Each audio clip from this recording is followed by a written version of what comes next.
Rome's arrogance was its first enemy. They believed geography was their ultimate defense. They believed the vast, frozen, jagged spine of the Alps was a better ally than any army the rival city of Carthage could ever muster. They were wrong. For Rome had stirred the heart of a man whose name was synonymous with an oath, Hannibal Barca. Raised on a pledge of eternal hatred for the Republic, Hannibal turned the impossible into strategy. In 218 BC, he led an army, complete with North African war elephants, across the Alpine peaks. Half frozen, starving, and haunted by the deaths of thousands, his men descended into Italy, burning with a singular, terrible vengeance. This was not an invasion, it was a crusade. Rome, the undisputed master of the Mediterranean, found itself facing an enemy inside its own borders. They dispatched their legions, confident that sheer Roman discipline would overcome the Carthaginian rabble. But Hannibal was rewriting the rules of war. At the river Trebia, he used the weather and a concealed ambush to lure the Roman army into a deadly freezing trap. He annihilated them. A year later, at Lake Trasimene, he executed a perfect, fog-shrouded ambush that trapped an entire consular army between the hills and the lake. 15,000 Romans were slaughtered, the fog acting as a shroud over their watery tomb. The scale of these defeats was a profound shock. The Senate was paralyzed. Rome, for the first time, knew terror. Their response was the doctrine of caution, championed by Quintus Fabius Maximus, who insisted on avoiding direct battle, a strategy so maddeningly slow it earned him the moniker, the delayer. But the delay frustrated the Roman populace and the politicians. Rome was not built on caution, it was built on conquest. The politicians wanted an end to the humiliation. They wanted a decisive blow. They wanted a return to glory. The Senate made a fateful decision. They would throw everything they had at the Carthaginian problem. They called up a levy unprecedented in Roman history. 8 legions, reinforced by allied contingents. Between 80,000 and 86,000 men, the largest army the Republic had ever fielded. This was not a punitive expedition. This was an extermination force. This colossal hammer was given 2 heads. The consuls Lucius Aemilius Paulus and Gaius Terentius Varro. Paulus was an experienced veteran, preaching caution and respect for the enemy's genius. Varro was a man of the people, brash, politically ambitious, and hungry for a quick, glorious victory that would cement his legacy. By law, they rotated command daily. Their unity was not strength, it was a crippling, fatal flaw. Pride and politics were already doing Hannibal's work for him. Hannibal, leading barely 40,000 men, was ready. He had marched south, baiting the Romans toward the Apulian plain.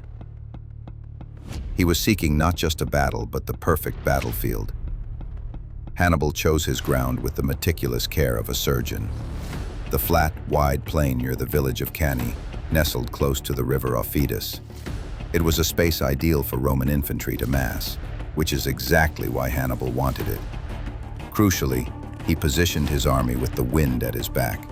The hot, dry Volturnus wind would rake the plain all day, driving dust and grit into the faces and eyes of the advancing Romans, obscuring their visibility and clouding their judgment. At dawn on August 2nd, 216 BC, Hannibal formed his lines. The Roman army, packed deep into an unyielding block of iron, advanced with absolute confidence. They saw the Carthaginian line and assumed a routine Roman victory. Punch through the center, roll up the flanks. Done. Hannibal's deployment was pure psychological warfare. On the flanks, he placed his finest, most disciplined soldiers, the Libyan and African veterans, armed with captured Roman equipment, unmoving and resolute. But the center, that was the key. Here, Hannibal placed his least reliable troops, the Gauls and the Spanish Iberians, and pushed them forward in a fragile, inverted crescent shape. He was deliberately exposing his weakest point. The mighty Roman legions surged forward, shields locked, marching straight into the heart of the Carthaginian line. The clash was deafening. The Roman weight was so enormous that the Carthaginian center could not help but buckle. And it bent, slowly, deliberately, and in perfect control. The Gauls and Iberians fought bravely, but the pressure was immense. Step by agonizing step, the crescent gave ground, drawing the Romans deeper and deeper into the killing zone. The Roman commanders, seeing the center collapse, shouted the war cry of hubris. "Victory! Press on!" Varro had his glory. He believed the back of the Carthaginian army was broken. But every Roman step forward was a step deeper into the abyss. The legions were now packed together, fighting furiously, but their organization was lost. They were shoulder to shoulder, unable to effectively swing their swords or maneuver. They were one massive, struggling organism. This slow, controlled retreat was the signal Hannibal had been waiting for. With the Roman mass now entirely committed and trapped in the deep U of the center, the gates slammed shut. Hannibal's African veterans, the disciplined steel of his flanks, pivoted inward. They attacked the Roman sides, pinning the legions in place. The Romans were now surrounded on three sides. Their sheer mass, which they believed was their strength, became their undoing. They had no room to fight, no room to rally, no room to retreat. The final piece of the tactical masterpiece fell into place. Hannibal's cavalry, led by his brother Hasdrubal, having routed and chased off the Roman cavalry, now wheeled around the entire battlefield. They struck the Roman rear. The trap was perfect. The double envelopment was complete. The 80,000 Roman army was surrounded on all sides by an enemy half its size. What followed was not a battle. It was an industrial harvest of death. Men were suffocated by the press of their comrades, unable to raise a sword, trampled underfoot, drowned in the blood of their fellows. The air was choked with dust and the final horrific screams of dying men. Hannibal had done more than defeat the army. He had used their discipline and numerical superiority against them. When the sun finally began to set, the plain of Cannae was red. Over 50,000 Roman dead littered the field.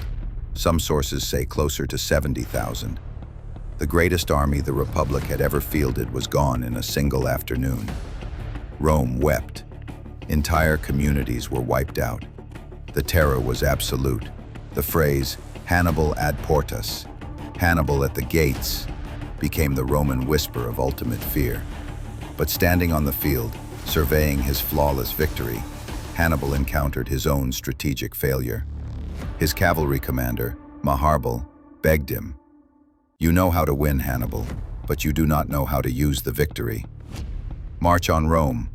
Hannibal hesitated. He was a general of battles, not sieges.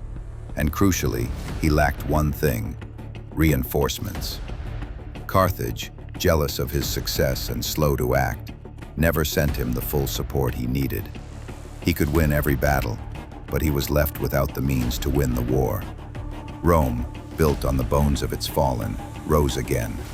It refused to surrender. But the laws of warfare had been fundamentally rewritten that day. Cannae became the eternal textbook for military genius. For centuries, from Scipio Africanus to Napoleon, from the German generals in World War I to Patton, the tactics of the double envelopment would be studied, taught, and perfected. Hannibal Barca had failed to conquer Rome, but he had achieved the impossible. For one perfect day, on those blood-soaked plains, he had broken the mighty Republic and mastered war itself.